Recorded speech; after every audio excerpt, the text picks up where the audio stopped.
Hello guys, इस video में हम डिस्कस करने वाले हैं as you see chapter 1 class 9th जिसका नाम है नंबर सिस्टम और उसकी मीनिंग भी आपको दिख रही है यहाँ पर लिखी हुई, संख्या प्रणाली। और इस चैप्टर की सबसे पहले हम इंट्रोडक्शन को समझेंगे क्योंकि इससे हमारे नेक्स्ट टॉपिक्स को समझना और इजी हो जाएगा हमारे लिए। और मैं कहूँगी अगर आपको हमारी वीडियो पसंद आए तो उसको लाइक करें और हमारे चैनल को सब्सक्राइब करें। Let's start. सबसे पहले हम बात करते हैं नंबर लाइन की। आपने यहाँ देखी हुई है नंबर लाइन किस तरह बनती है।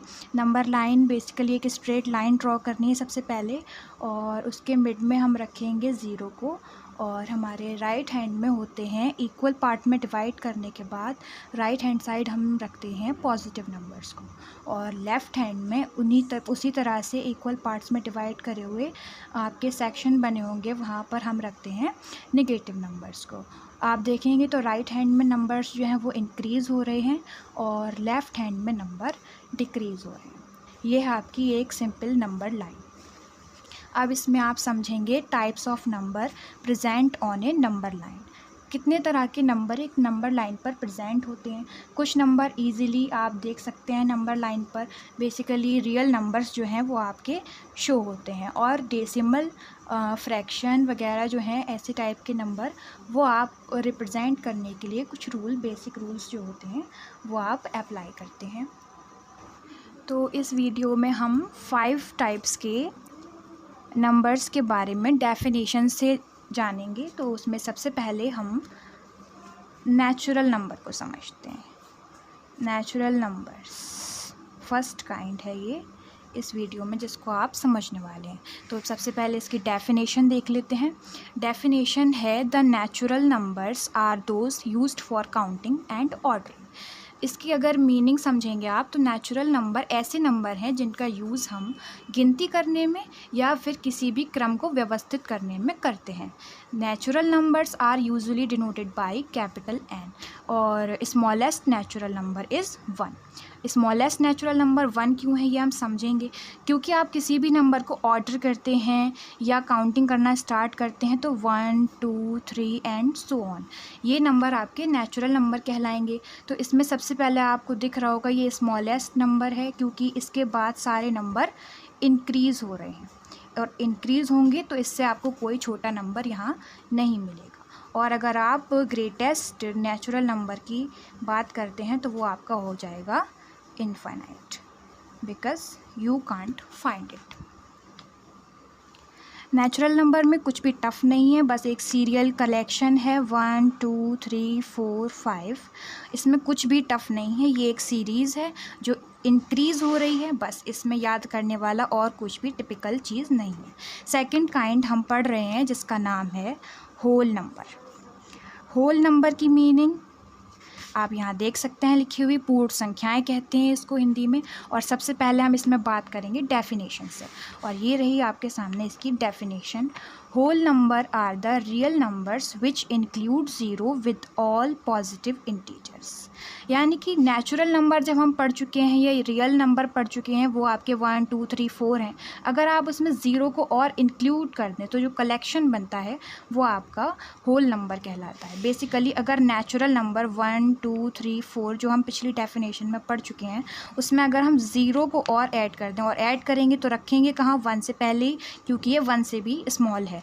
तो इसीलिए अब आपका जो कलेक्शन बनेगा इन्फिनिट कलेक्शन, उसको आप कहते हैं होल नंबर्स। होल नंबर्स भी नेचुरल नंबर की तरह इंक्रीज़ होंगे, और आप देख सकते हैं इनमें सबसे छोटा नंबर जो है वो है ज़ीरो, जिसकी वैल्यू सबसे कम है, इसीलिए स्मॉलेस्ट होल नंबर आपका ज़ीरो है। यहाँ पर लिखा हुआ है smallest whole number is zero. लेकिन इसमें एक लाइन ये ऐड की हुई है, but not the fractions. Whole number में फ्रैक्शंस नहीं होंगी। Fractions you know, fractions like 2/3 5/4 इस तरह के नंबर आपको नहीं मिलेंगे होल नंबर में। सेकंड चीज़ है डेसिमल। डेसिमल क्या होते हैं, पॉइंट वाले नंबर्स, जिसमें 2.3 वगैरह 1.58 ETC बहुत सारे नंबर्स ऐसे होंगे डेसिमल जो आपको होल नंबर की कलेक्शन में नहीं मिलेंगे। उसके अलावा निगेटिव नंबर्स भी होल नंबर में नहीं होते हैं। निगेटिव नंबर यानी कि उसकी पहचान ये है, किसी भी नंबर के पीछे आप माइनस का साइन लगा देंगे तो वो नेगेटिव नंबर बन जाएगा जो कि होल नंबर के कलेक्शन में इंक्लूड नहीं है। और आप समझेंगे कि whole number are denoted by capital W, पहला लेटर है ये इस वर्ड का, दैट्स वाई आप W से डिनोट करते हैं होल नंबर को। और यहाँ पर उसके बाद लिखा हुआ है जो मैं पहले ही बता चुकी हूँ, smallest whole number is 0। Simple बात है। नेचुरल नंबर समझने के बाद होल नंबर जो है बस वो उसमें क्या किया है, ऐड किया है 0 को। बस नेचुरल नंबर में अगर आप 0 को ऐड कर दें तो वो कलेक्शन आपका होल नंबर कहलाता है। बस इसके बाद थर्ड आपका पार्ट जो आप इस वीडियो में देखने वाले हैं, थर्ड टाइप जो है जो नंबर लाइन पर प्रेजेंट होती है वो है इंटीजर्स। इंटीजर्स की मीनिंग है पूर्णांक। के बाद हम डेफिनेशन समझेंगे इंटीजर्स की। Integer is a collection of all negative and positive number include 0, यानी कि सभी नेगेटिव और पॉजिटिव नंबर, नेगेटिव यानी कि नेगेटिव साइन वाले, माइनस साइन वाले, और पॉजिटिव नंबर्स प्लस साइन वाले, अगर उनमें आप 0 भी इंक्लूड कर दें तो जो कलेक्शन बनता है वो इंटीजर कहलाता है। दूसरी लैंग्वेज में अगर हम कहें, या मैंने और लगा दिया है इसीलिए क्योंकि दूसरी लैंग्वेज में एक और डेफिनेशन है इसकी, integer includes all negative numbers with whole numbers. अगर होल नंबर में आप सभी नेगेटिव नंबर्स को इंक्लूड कर दें, you know whole number 0, 1, 2, 3 and so on, उसमें अगर आप सभी नेगेटिव नंबर्स या लाइक -1, -2, -3 एंड सो ऑन को इंक्लूड कर दें तो जो कलेक्शन बनेगा वो कहलाएगा इंटीजर। इंटीजर को डिनोट करने के लिए 2 लेटर्स हैं। एक तो फर्स्ट जो इसकी स्पेलिंग का फर्स्ट लेटर है I, तो उसको डिनोट करते हैं इंटीजर के लिए, और सेकंड है Z। अब यहाँ बात आती है Z को क्यों यूज़ करते हैं, तो यहाँ नोट में मैंने लिख रखा है Z comes from the German word zahlen which means to count. Z जो है वो एक जर्मन वर्ड है, ज़हलेन से लिया गया है उसे, और उसकी मीनिंग होती है काउंट। ये 3 डेफिनेशंस जिसमें आपने सबसे पहले पढ़ी है नेचुरल नंबर, सेकंड हमने पढ़ी थी होल नंबर्स, और थर्ड हमने पढ़ी है इंटीजर्स। ये तो आप डेफिनेशंस आप अर्लियर क्लासेस में पढ़कर आ रहे हैं, लेकिन इसके बाद 2 मोस्ट इम्पॉर्टेंट काइंड्स हैं जो क्लास 9th में सबसे ज़्यादा ऑब्जेक्टिव और शॉर्ट आंसर टाइप क्वेश्चंस के लिए ज़रूरी हैं। वो हैं आपकी 2 रेशनल नंबर्स, और लास्ट है इर्रेशनल नंबर्स। अब इनको 1 बाय 1 हम डेफिनेशन से समझेंगे। सबसे पहले रेशनल नंबर की डेफिनेशन से समझते हैं। रेशनल नंबर की मीनिंग है परिमेय संख्याएं।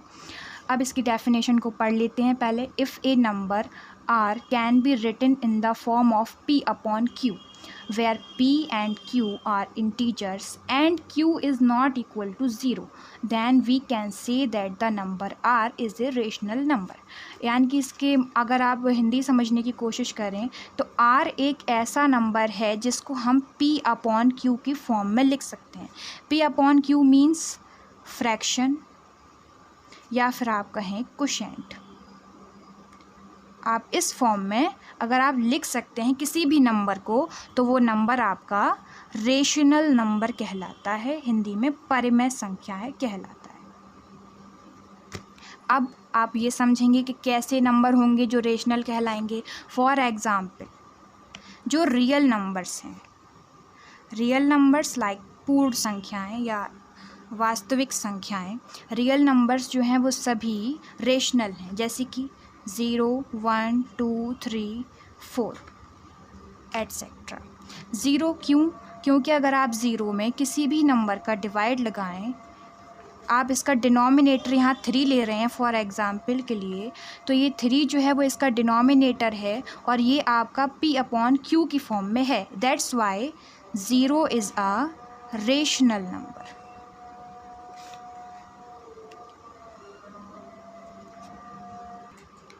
यहाँ मैंने डिनोमिनेटर इसका 3 लिया है, आप कोई भी डिनोमिनेटर ले सकते हैं क्योंकि 0 में आप किसी भी XYZ नंबर का डिवाइड लगाएंगे तो उसकी वैल्यू 0 ही रहेगी, लेकिन हम इसको P अपॉन Q की फॉर्म में रख सकते हैं। That's why this is rational number. इसके अलावा ज़ीरो के अलावा हम कोई भी नंबर लें जो कि रियल नंबर है 2, 3, उसके नीचे अगर आप सोच रहे हैं तो फ्रैक्शन की फॉर्म में है नहीं, तो इसको फ्रैक्शन की फॉर्म में बनाया जा सकता है इसका डिनोमिनेटर 1 लेकर। इसीलिए आप किसी भी बड़े से बड़े नंबर के नीचे अगर आप डिनोमिनेटर 1 लेते हैं तो ये एक रेशनल नंबर बन जाता है, क्योंकि आपने इसको P/Q की फॉर्म में लिख रखा है। और इसमें एक आपकी कंडीशन है जिसमें आप Q ज़ीरो कभी नहीं ले सकते। आपने डेफिनेशन में देखा होगा, यहाँ लिखा है Q is not equal to zero. Q कभी भी ज़ीरो क्यों नहीं होना चाहिए, क्योंकि अगर आप किसी भी नंबर के अपॉन में अगर आप यहाँ डिनोमिनेटर में ज़ीरो ले लेते हैं तो उसकी वैल्यू हो जाती है इन्फिनाइट। दैट्स वाई आप यहाँ डिनोमिनेटर में ज़ीरो नहीं ले सकते। उसके अलावा आप 1 ले सकते हैं, या आपको कोई नंबर अपना मन से मान सकते हैं अगर वैल्यू ज़ीरो है तो। और अगर कोई न्यूमरेटर में आपको कोई और नंबर दिया हुआ है तो आप उसके नीचे हमेशा 1 मानकर ही आप उसको रेशनल बनाएंगे। रेशनल नंबर को समझना काफ़ी ज़रूरी है। पूरी तरह से हम रेशनल नंबर को समझ लेंगे, इसीलिए हमारा इरेशनल को समझना और भी अच्छा हो जाएगा, इजी हो जाएगा हमारे लिए। तो रेशनल नंबर में आप अपनी कोई कमी नहीं रखें समझने में। रेशनल नंबर यहाँ तक कंप्लीट हुआ आपका कि रेशनल नंबर में आपको Q कभी ज़ीरो नहीं लेना है। अगर आप ज़ीरो को पूछ रहे हैं कि ये रेशनल क्यों है, क्योंकि आप उसको P/Q की फॉर्म में लिख सकते हैं, डिनोमिनेटर कोई भी ले सकते हैं। और अगर आप कोई और रियल नंबर आपको दिया गया है और आप अगर इसको रेशनल फॉर्म में लिखना चाहते हैं या P/Q की फॉर्म में एक्सप्रेस करना चाहते हैं तो आप उसके डिनोमिनेटर में 1 ले सकते हैं। और हम यहाँ Q ज़ीरो क्यों नहीं ले सकते, ये आपको मैंने एक्सप्लेन कर दिया है एग्जाम्पल में, कि अगर आप ज़ीरो लेते हैं किसी भी XYZ वैल्यू के लिए, चाहे आप कोई भी नंबर ले लें, अगर डिनोमिनेटर आपने ज़ीरो लिया तो उसकी वैल्यू इनफाइनाइट हो जाएगी। इसीलिए आप फिर वो रेशनल नहीं रहेगा, तो इसीलिए आप यहाँ पर डिनोमिनेटर में ज़ीरो नहीं ले सकते। अब इसके आगे डेफिनेशन में एक नोट करके मैंने एक बहुत ही इंपॉर्टेंट बात लिखी हुई है, जिसमें है ए decimal is a rational when. Decimal rational कब होंगी, डेसिमल यानी कि पॉइंट वाले नंबर, उसकी कोई 2 कंडीशंस हैं जब आप उसको रेशनल कह सकते हैं, उसके अलावा नहीं। तो फर्स्ट कंडीशन है टर्मिनेट्स या फिर एंड्स। ऐसे डेसिमल जिनकी कोई कंप्लीट वैल्यू होती है लाइक 1.5, इसकी वैल्यू कंप्लीट है, इसमें पॉइंट के बाद 5 आया है, उसके अलावा कोई और नंबर नहीं है यहाँ, इसीलिए इसको आप कहते हैं टर्मिनेट्स या फिर एंड्स। ऐसे डेसिमल आप P/Q की फॉर्म में चेंज कर सकते हैं, इसीलिए आप इसको रेशनल कहते हैं। कौन सा काइंड है ये, फर्स्ट टर्मिनेट्स या फिर एंड। इसके बहुत सारे एग्जाम्पल हैं 0.125, 0.75 एट्सेट्रा। क्यों, क्योंकि हम इसको P/Q की फॉर्म में ला सकते हैं। अब आप ये पूछ रहे हैं अगर कि ये इसको कैसे लाएंगे P/Q की फॉर्म में, तो हम इसमें यहीं पर बता देते हैं 1.5। इसमें आप सबसे पहले अगर आप इसका डिनोमिनेटर 1 ले लें कोई फ़र्क नहीं है। आप जानते हैं अगर यहाँ से आप पॉइंट को रिमूव करेंगे तो यहाँ नीचे डिनोमिनेटर में एक ज़ीरो बढ़ जाएगा, यानी कि अब आप इसको कहेंगे 15/10, और 15/10 को आप लोएस्ट फॉर्म में लिख सकते हैं 5 से कैंसिल आउट करके, 3 5 ज़ा 15 या 5 3 ज़ा 15 और 5 2 ज़ा 10। ये आपकी P/Q फॉर्म बन चुकी है, इसीलिए आप इसको रेशनल कह रहे हैं।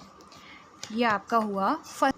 और सेकंड काइंड है डेसिमल की रिपीट्स विद द पैटर्न, यानी कि डेसिमल के बाद अगर आपका जो नंबर आ रहे हैं वो अगर एक पैटर्न में रिपीट होते हैं, लाइक इसमें 3 के ऊपर बार लगा हुआ है, इसका मतलब है कि यहाँ पर आपका 3 जो है वो बार बार रिपीट होता ही जाएगा। इसका एंड तो नहीं है लेकिन इसमें एक पैटर्न ज़रूर है। एंड तो इसमें नहीं है लेकिन यहाँ एक पैटर्न है, इसी वजह से ये रेशनल नंबर के फॉर्म में यानी कि P/Q की फॉर्म में लाया जा सकता है। इसकी एक प्रोसेस है। और फॉर एग्ज़ाम्पल नेक्स्ट 2.4545, इसमें एक नंबर के ऊपर नहीं 2 नंबर के ऊपर बार लगा हुआ है 4 और 5 के। इसका मीन ये है कि इसमें 4 और 5 बार बार रिपीट होगा, इसीलिए हम इसमें कह रहे हैं रिपीट विद द पैटर्न। इसको भी रेशनल में चेंज करने की एक पूरी वो है रूल। अब इसमें हम ये देखेंगे कि 1.333 बार को हम P/Q की फॉर्म में कैसे लिख सकते हैं। P/Q की फॉर्म में लिखने के लिए ये आपको एक एग्जाम्पल ही समझ लीजिए। तो हम इसमें सबसे पहले ये देखेंगे कि इसमें कौन सा नंबर है जो रिपीट हो रहा है, वो है सिर्फ 1 और 3 के ऊपर लगा हुआ है बार जो रिपीट हो रहा है। तो सबसे पहले हम इस पॉइंट को ऐसी जगह लेकर आएंगे जहाँ पर हम इसको जो नंबर बार बार रिपीट हो रहा है वहाँ तक ले आएँ सबसे पहले, क्योंकि 3 बार बार रिपीट हो रहा है तो कम से कम एक 3 हम इसमें ले लें 1 के साथ में। तो उसके लिए आप समझ सकते हैं कि एक पॉइंट को राइट हैंड में लाने के लिए हमें 10 का मल्टीप्लाई इसमें करना है। तो सबसे पहले हम इसको मान लेते हैं let x is equal to 1.333 बार। अब आप अगर 10 का मल्टीप्लाई x में कर दें तो इस साइड भी हमें 10 का मल्टीप्लाई करना पड़ेगा। 1.33 बार में आप 10 का मल्टीपल करेंगे और मल्टीपल करने पर पॉइंट जो है एक नंबर राइट हैंड पर आ जाता है। तो 10x इज़ इक्वल टू हो जाएगा 13.333 बार।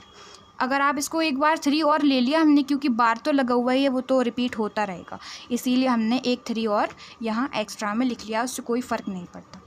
अब आप क्या करेंगे, अब आप इसको x की फॉर्म में ब्रेक कर लेंगे। x की फॉर्म यानी कि 1.333, इसको इस फॉर्म में ब्रेक करने के लिए 13 और यहाँ है 1, तो हम पहले 12 प्लस 1.333 बार लिख सकते हैं। इसको आप समझ रहे होंगे क्योंकि 12 प्लस 1 इज़ इक्वल टू 13 होते हैं। अब आप देख रहे हैं ये पूरी वैल्यू हम पहले ही लिख चुके हैं कि ये x है, तो 10x is equal to 12 plus x। अब आप x को राइट हैंड से लेफ़्ट हैंड में लेकर जाएंगे तो ये माइनस का हो जाएगा, माइनस का x हो गया और यहाँ बचे आपके 12। 10x में से एक x आप सब्ट्रैक्ट करेंगे तो यहाँ हो जाएंगे 9x इज़ इक्वल टू 12 और 9x के मल्टीप्लाई में है, और मल्टीप्लाई वाला नंबर अगर आप इक्वल के दूसरी साइड लेकर जाते हैं तो वो हो जाता है आपका डिनोमिनेटर में पहुंच जाता है, या फिर हम कह दें कि डिवाइड में चले जाता है। और डिवाइड में जाने के बाद अभी ये लोएस्ट फॉर्म है नहीं इस फ्रैक्शन की, तो हम इसको 3 से डिवाइड कर देंगे। 3 4 ज़ा 12, 3 3 ज़ा 9। ये इसकी P/Q फॉर्म है। इसी वजह से हम कह रहे हैं कि x इज़ इक्वल टू 1.33 बार जो हमने वैल्यू ली थी वो एक रेशनल नंबर है। रेशनल नंबर वो भी सिर्फ तब है जब आप इसमें एक पैटर्न देख रहे हैं, अगर पैटर्न नहीं है तो ये रेशनल नहीं है। इस डेफिनेशन को और एक्सप्लेन करने के लिए 2 लाइन यहाँ लिखी हुई हैं। Every integer, natural and whole number is a rational number. Rational number में 3 चीज़ें हैं, इंटीजर, नेचुरल और होल नंबर। सबसे पहले हमने पढ़ा था नेचुरल नंबर जो कि 1 से स्टार्ट होते हैं। होल नंबर, अगर आप नेचुरल नंबर में 0 को ऐड कर दें तो होल नंबर बन गए, और होल नंबर में अगर हम सभी निगेटिव नंबर को ऐड कर दें तो वो इंटीजर बन गए। बेसिकली रेशनल नंबर में ये तीनों ही आ चुके हैं, क्योंकि रेशनल नंबर में अगर आप इंटीजर सोच रहे होंगे, पॉजिटिव नंबर अभी हम देख चुके हैं, अगर आप माइनस का नंबर ले लें कोई -3, -5, -10, तो इसको आप रेशनल कैसे बनाएं? तो इसमें भी हम आप डिनोमिनेटर में 1 लेकर इसको P/Q की फॉर्म में लिख सकते हैं, चाहे वो पॉजिटिव नंबर हो न्यूमरेटर का या निगेटिव, हमें उसके डिनोमिनेटर में हमेशा 1 ही लेना होता है। लास्ट और सबसे इम्पॉर्टेंट डेफिनेशन है इसमें इर्रेशनल नंबर की, जिसकी मीनिंग होती है अपरिमेय संख्याएं। इर्रेशनल नंबर बेसिकली जो रेशनल नहीं है वो इर्रेशनल हैं, और इर्रेशनल को सबसे पहले हम डेफिनेशन से समझेंगे। तो डेफिनेशन है इसकी, if a number, small s से मैंने इसको लिख दिया, आप कोई भी नंबर लिख सकते हैं या कोई भी लेटर लिख सकते हैं। If a number s can not be written in the form of P/Q, ऐसा कोई भी नंबर जो P/Q की फॉर्म में नहीं लिखा जा सकता, या फिर सिंपली कहें फ्रैक्शन की फॉर्म में नहीं लिखा जा सकता। P/Q की फॉर्म फ्रैक्शन की ही फॉर्म है, अगर आप उसमें नहीं लिख सकते हैं तो वो इर्रेशनल नंबर कहलाता है। यहाँ मैंने पॉइंट करके लिखा हुआ भी है कि irrational means not rational. Simple, जो रेशनल नहीं है वो इरेशनल है, जो परिमेय नहीं है वो अपरिमेय है। और इसके एग्जाम्पल हैं पाई, √2, √3 और ऐसे डेसिमल जिनमें कोई पैटर्न नहीं है। अब आप ये देख सकते हैं कि पाई क्यों है। पाई की वैल्यू है 3.14159। इसमें आप देख रहे होंगे क्योंकि कोई पैटर्न नहीं है, और पैटर्न नहीं है इसीलिए आप इसको P/Q की फॉर्म में नहीं ला सकते। √3 की वैल्यू 1.73205080, बहुत एक्सप्लेन्ड वैल्यू है ये इसकी, और इसको भी आप P/Q की फॉर्म में नहीं ला सकते, इसीलिए ये आपके इर्रेशनल नंबर्स हैं। ये हुए आपके 5 टाइप्स कंप्लीट जो आप एक नंबर लाइन पर देख सकते हैं, जिसमें हमने सबसे पहले पढ़ी है नेचुरल नंबर, उसके अलावा थी हमारी होल नंबर, फिर उसके बाद हमने पढ़ी थी इंटीजर्स, और सबसे इम्पॉर्टेंट 2 काइंड्स हैं रेशनल नंबर्स की और इर्रेशनल नंबर्स की। रेशनल और इर्रेशनल एक दूसरे से बहुत रिलेट करते हैं, बहुत इजी होते हैं। जो P/Q की फॉर्म में लिखे जा सकते हैं वो हैं रेशनल, और जो नहीं लिखे जा सकते हैं वो हैं इर्रेशनल। और उसमें भी डेसिमल का है 2 आपकी कंडीशंस हैं डेसिमल के लिए। डेसिमल भी इर्रेशनल है और रेशनल है, लेकिन उसके लिए 2 कंडीशन है रेशनल में होने के लिए, कि एक तो उसमें टर्मिनेट्स या फिर एंड्स होने चाहिए, या फिर अगर एंड नहीं है तो फिर उसमें कोई पैटर्न बनना चाहिए। अगर पैटर्न नहीं है तो वो इर्रेशनल है। अब इसके आगे हम कुछ बेसिक ऑब्जेक्टिव क्वेश्चंस पढ़ेंगे। रिएक्टिव क्वेश्चंस हैं सबसे पहले। अब आप इसमें क्वेश्चन नंबर 1 है, is zero A rational number? क्या ज़ीरो एक रेशनल नंबर है? अभी आपने डेफिनेशन से और एग्जाम्पल से समझा होगा कि ये रेशनल नंबर है या नहीं है और क्यों नहीं है। रेशनल नंबर कह दें या इसमें और करके मैं यहाँ लिख दे रही हूँ, ये भी पूछा जा सकता है कि क्या आप ज़ीरो को P/Q की फॉर्म में एक्सप्रेस कर सकते हैं या नहीं कर सकते हैं, ये भी आपका सवाल हो सकता है। तो इसका आंसर क्या होना चाहिए? एक इजी लैंग्वेज में इसका आंसर होना चाहिए yes, zero is a rational number. Zero एक रेशनल नंबर है। अब क्यों है? It can be written as 0/1, 0/2 and so on. यानी कि ज़ीरो के डिनोमिनेटर में हम कोई भी नंबर ले लें तो तब भी आप इसको P/Q की फॉर्म में ही कहेंगे, या ज़ीरो के डिनोमिनेटर में आप 1 के अलावा कोई भी नंबर ले लें तो वो आप रेशनल में आपने उसको एक्सप्रेस कर दिया है, क्योंकि ये P/Q की फॉर्म में आ चुका है। और ये आपका आंसर बहुत ईजी है और ऑब्जेक्टिव टाइप में आपकी बुक में, NCERT की बुक में आपको देखने को मिलेगा। रेशनल नंबर से रिलेटेड आपका सेकंड क्वेश्चन ये होता है कि find 6 rational numbers between, short में लिख दिया मैंने यहाँ, बिटवीन 3 and 4। 3 and 4 के बीच के आपको कोई 6 रेशनल नंबर फाइंड करने हैं। बुक्स में काफ़ी टफ लैंग्वेज होती है, अपने अपने हिसाब से लोग इसको इजी बनाते हैं। तो मैं सबसे पहले आपसे यही कहूँगी कि आप सबसे पहले ये देख लीजिए 3 and 4 आपको ऐसे नंबर दिए गए होंगे क्वेश्चन में जिनके बीच में कोई नंबर आपको रियल नंबर नहीं दिखाई देगा, क्योंकि 3 और 4 एक दूसरे के नेक्स्ट हैं, इसीलिए इनमें कोई भी बीच का रियल नंबर नहीं है। अब रियल नहीं है तो फ्रैक्शन मिलेगी, डेसिमल मिलेंगी, कुछ तो मिलेगा ही, लेकिन हमें ढूंढने के लिए सबसे पहले इसकी फॉर्म को या जो लिखा हुआ है उसके वे को चेंज करना है। 3 को हम लिख सकते हैं, अगर आप इसके नीचे रेशनल बना लें, अगर आप 1 लेकर डिनोमिनेटर, तो ये बन गया 3/1। 3 और 3/1 में कोई फ़र्क नहीं है।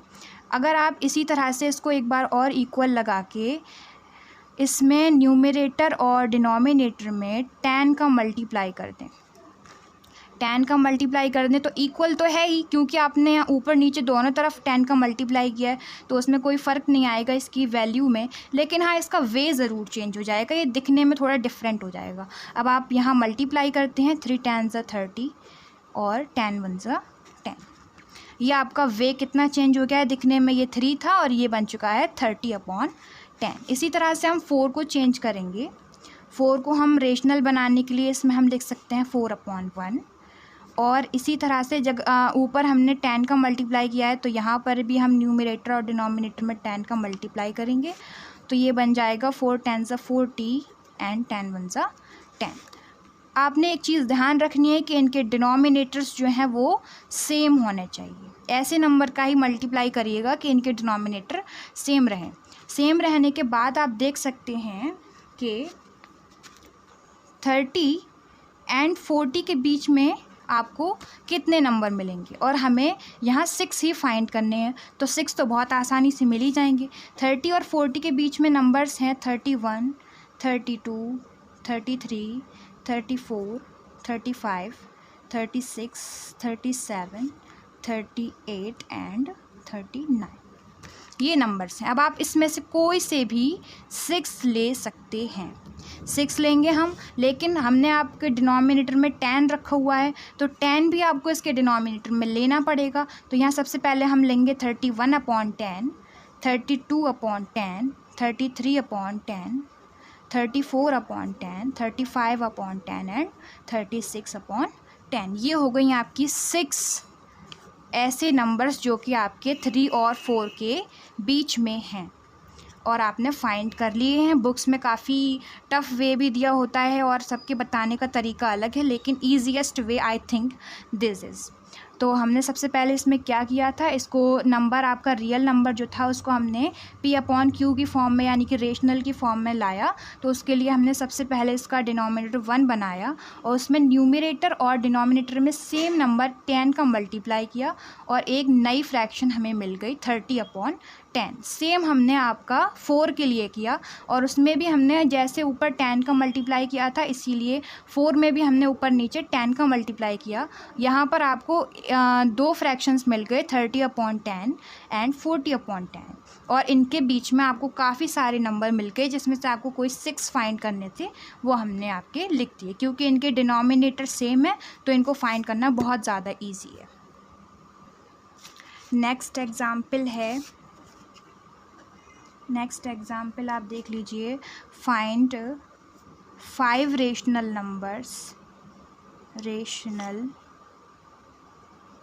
Numbers between 3/5 and 4/5। अब इसमें आप बिटवीन के 5 रेशनल नंबर फाइंड करेंगे 3/5 और 4/5 के बीच के। अब डिनोमिनेटर यहाँ पहले से सेम है। ऊपर हमें पिछले क्वेश्चंस में रियल नंबर दिए थे, और ये रियल नंबर नहीं है, ये एक फ्रैक्शन की फॉर्म में आपको ऑलरेडी दिए हैं। लेकिन यहाँ पर भी डिनोमिनेटर सेम है, और न्यूमरेटर के जो 2 नंबर दिए हैं, अगर उनके बीच में कोई नंबर होते तो हम बड़ी आसानी से 5 रेशनल नंबर लिख देते। लेकिन 3 और 4 के बीच के कोई भी 5 नंबर्स तो हैं ही नहीं। तो अब हम इसको क्या करें, तो सबसे पहले हम लिख देंगे there are no numbers between 3 and 4 in numerator में कोई नंबर नहीं है 3 और 4 के बीच के। तो अब आप क्या करें, पहले से ही आपको 2 फ्रैक्शंस दी हुई हैं 3/5 एंड 4/5। पिछली बार हमने क्या किया था, इस फॉर्म में हम लाए थे, लेकिन हमें इसमें पहले से ही दी हुई है, तो एक स्टेप इसमें कम हो गया। इसमें अब हम डायरेक्ट मल्टीप्लाई करेंगे किसी पर्टिकुलर नंबर का, जिसमें हमें दोनों फ्रैक्शंस के डिनोमिनेटर सेम रखने हैं। तो इजी बनाने के लिए हम 10 ही ले लेते हैं, और 10 का मल्टीप्लाई करने पर हमें यहाँ एक फ्रैक्शन मिलेगी 3 10s are 30 and 5 10s are 50। Same इसमें करेंगे हम 4/5 में 10 का मल्टीप्लाई न्यूमरेटर डिनोमिनेटर में, 4 10s are 40 and 5 10s are 50। अभी डिनोमिनेटर सेम है, पहले भी सेम ही थे, लेकिन ऊपर वाले नंबरों में तब कोई नंबर बीच का नहीं था। लेकिन अब 30 और 40 के बीच में आपको 5 नंबर्स तो मिलेंगे ही मिलेंगे, ठीक है। तो अब आप इसमें कोई से भी 5 नंबर लिख सकते हैं जो 30 और 40 के बीच में हो, और अब हम लिख लेंगे उनको। आपका आंसर हो जाएगा 31/50, 32/50, 33/50, 34/50 एंड 35/50। ये हो गए आपके इसके 3/5 और 4/5 के बीच के 5 रेशनल नंबर्स। हमने इसमें भी पिछले क्वेश्चन की तरह सिर्फ वे चेंज किया है। इक्वल इसीलिए लगा है क्योंकि ये 3/5 और 30/50 इक्वल ही हैं। अगर आप कहें तो ये इक्विवेलेंट फ्रैक्शंस हैं, जो हम पिछले क्लासेस में काफ़ी छोटी क्लासेस से पढ़कर आ रहे हैं। इक्विवेलेंट फ्रैक्शन क्या होती हैं, जिनमें ऊपर नीचे हम सेम नंबर का मल्टीप्लाई करके कोई फ्रैक्शन बनाते हैं, वो इक्विवेलेंट फ्रैक्शन होती हैं। इसीलिए ये इक्वल भी लगा हुआ है बीच में, क्योंकि दोनों इक्वल ही हैं। ये आपका क्वेश्चन कंप्लीट हुआ। और ये ऑब्जेक्टिव ही आते हैं, या ये कह लीजिए कि ऑब्जेक्टिव आपका ये था, और काफ़ी छोटे छोटे क्वेश्चंस हैं ये, और आपको समझने में आसान भी है।